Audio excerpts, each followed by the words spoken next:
नमस्कार. आकाशवाणी औरंगाबाद केंद्राच्या सायंकालीन बातमीपत्रात मी वैभवी जोशी आपलं स्वागत करते. संसदेच्या पावसाळी अधिवेशनाच्या दुसऱ्या दिवशी आज लोकसभेत आणि राज्यसभेत विविध मुद्द्यांवर विरोधी पक्षांनी गदारोळ केल्यानं दोन्ही सदनांचं कामकाज तहकूब झालं. लोकसभेत शेतकऱ्यांचा मुद्दा उठवत विरोधी पक्षांनी घोषणाबाजी केली. त्यामुळे कामकाज दिवसभरासाठी स्थगित झालं.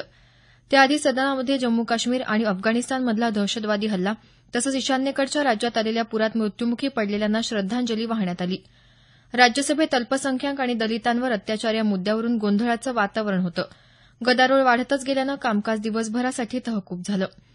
दरम्यान बहुजन समाज पक्षाच्या प्रमुख मायावती यांनी आज राज्यसभा सदस्याचा राजीनामा देण्याची घोषणा केली. दलितांवर होणाऱ्या अन्यायाबाबत आपल्याला संसदेत बोलू दिलं जात नसल्याचा आरोप त्यांनी केला आहे.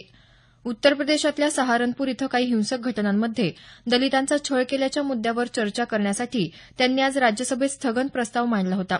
मात्र सत्ताधारी पक्षाच्या सदस्यांनी यावर बोलू दिलं नाही, असं मायावती यांनी वार्ताहरांशी बोलताना सांगितलं. यामुळे राजीनामा देणार असल्याचं त्या म्हणाल्या. जम्मू काश्मीरमधल्या गुरेज सेक्टरमध्ये आणखी एक दहशतवादी ठार झाला. या ठिकाणी दहशतवाद्यांचा घुसखोरीचा प्रयत्न सुरक्षा बलाच्या जवानांनी उधळून लावला. त्यानंतर झालेल्या चकमकीत 2 दहशतवादी ठार झाले. अमरनाथ यात्रेकरूंचा 19वा जत्था आज पहाटे कडक सुरक्षा बंदोबस्तात जम्मूहून रवाना झाला. यात एकूण 2244 यात्रेकरू आहेत. त्यात 1522 पुरुष, 467 महिला आणि 235 साधूंचा समावेश आहे. हॉटेलचं एक दिवसाचं भाडं 7,000 रुपयांपेक्षा कमी असेल तर त्यावर 18% जीएसटी लागणार असल्याचं अर्थ मंत्रालयानं स्पष्ट केलं आहे. हॉटेलच्या स्टार रेटिंगचा जीएसटीशी काहीही संबंध नसल्याचं मंत्रालयानं जारी केलेल्या अधिसूचनेत म्हटलं आहे. पंचतारांकित हॉटेल्समध्ये 28% जीएसटी लागतो अशी शंका निर्माण झाल्याच्या पार्श्वभूमीवर मंत्रालयानं हे स्पष्टीकरण दिलं. केरळमधल्या रामेश्वरमजवळ उभारण्यात आलेल्या माजी राष्ट्रपती डॉ. एपीजे अब्दुल कलाम यांच्या राष्ट्रीय स्मारकाचं उद्घाटन येत्या 27 जुलैला पंतप्रधान नरेंद्र मोदी यांच्या हस्ते होणार आहे. केंद्रीय परिवहन राज्यमंत्री पॉन राधाकृष्णन यांनी आज मदुराई इथं ही माहिती दिली. भारतीय क्रिकेट संघाच्या गोलंदाजी प्रशिक्षकपदी भरत अरुण यांची निवड करण्यात आली आहे. 2 वर्षासाठी नियुक्ती असल्याचं भारतीय क्रिकेट नियामक मंडळ बीसीसीआयनं सांगितलं. तर सहाय्यक प्रशिक्षक म्हणून संजय बांगर यांची निवड करण्यात आली आहे. माझी कन्या भाग्यश्री योजना 1 ऑगस्ट 2017 पासून सुधारित स्वरूपात राबवण्यास आज झालेल्या राज्य मंत्रिमंडळाच्या बैठकीत मान्यता देण्यात आली आहे. ज्या कुटुंबाचं वार्षिक उत्पन्न 15 लाखांपर्यंत आहे अशा कुटुंबांनाही या योजनेचा लाभ मिळणार आहे. मुलींचा जन्मदर वाढवणं, लिंग निवडीस प्रतिबंध करणं, मुलींचं शिक्षण, आरोग्याचा दर्जा वाढवण्यास प्रोत्साहन देण्यासाठी ही योजना राबवली जाते.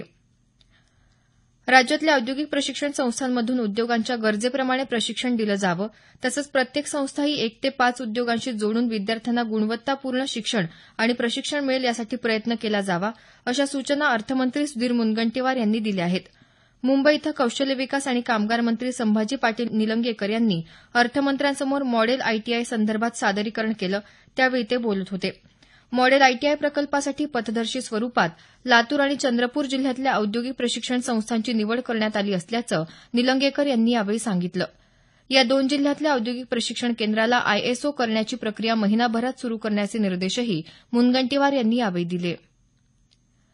राज्यात आज मुंबई, रत्नागिरी, लातूर, बीड, औरंगाबाद, सातारा, कोल्हापूर या जिल्ह्यात पावसानं हजेरी लावली. रत्नागिरी जिल्ह्यात कालपासून पावसाची संततधार सुरू आहे. अतिवृष्टीमुळे सर्वच नद्या दुथडी भरून वाहत असून जनजीवन विस्कळीत झालं आहे. बीड जिल्ह्यातही सकाळपासून पावसाची संततधार सुरू असून शहरात 3 दिवसांपासून सूर्यदर्शन झालं नसल्याचं आमच्या वार्ताहरानं सांगितलं आहे. समाधानकारक पावसामुळे दुबार पेरणीचं संकट टळल्यानं शेतकरी सुखावला आहे. कोल्हापूर जिल्ह्यातल्या पंचगंगा नदीला पूर आला असून कोयना धरणाच्या पाणीसाठ्यात वाढ झाली आहे. नाशिक जिल्ह्यात गंगापूर आणि दारणा धरणातून पाण्याचा विसर्ग सुरू आहे. राज्यात काही ठिकाणी मुसळधार पावसाची शक्यता पुणे वेधशाळेनं वर्तवली आहे. याबरोबरच हे बातमीपत्र संपलं. आमचं यानंतरचं बातमीपत्र उद्या सकाळी 6:50 मिनिटांनी.